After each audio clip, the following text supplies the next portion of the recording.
kape po. Nagkakape ako ng alas 2 ng hapon. Dahil napakalamig sa Taiwan.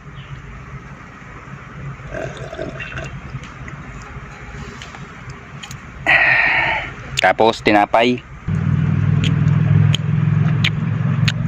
First time ko magkape ng alas 2. Pilipinas di ko man nagagawa yun, dito lang. Dahil napakalamig talaga. Merenda, napakaaga. Wala kang trabaho, oh. Pahinga mo na saglit.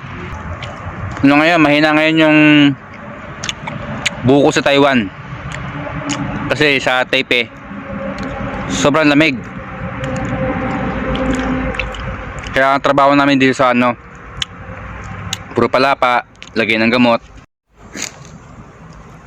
Nung umaga, doon sa kabilang farm na namin, nilinis po namin. Ito po yung aking tinabas, PVC, dalawa po yan, isang maliit, isang malaki. Ngayon, dito po ako natrabaho sa likod ng amo, mga palapa. Susunugin to, gagawin siyang lalagyanan mismo ng karet. Yan po, watch. Pero bago ang lahat, syempre kunin ko aking karet. Yan, pagkuha ng karet, syempre meron tayong diskarte. Inom tayo ng buko. Oh. Magandang klaseng buko to, binabox namin. Galing yan. Ayan na.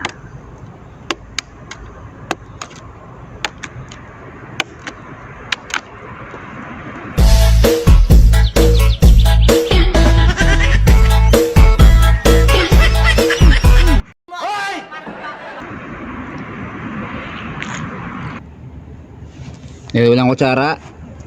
Discarding Pinoy, syempre. Yung pinagtapesan.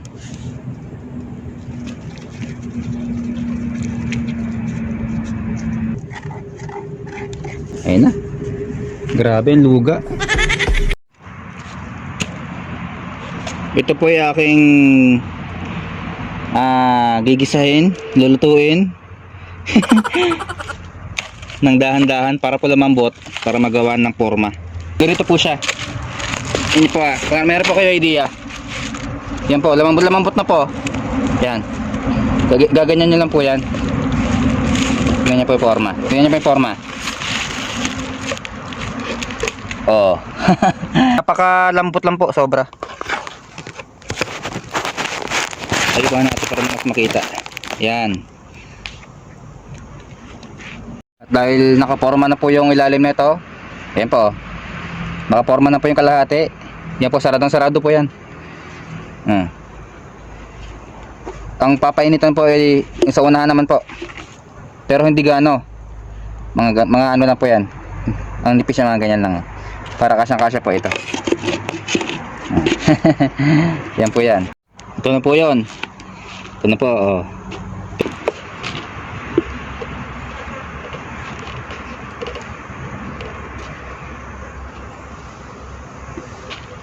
Ito na po ang ating finish product. Lagyanan po yan.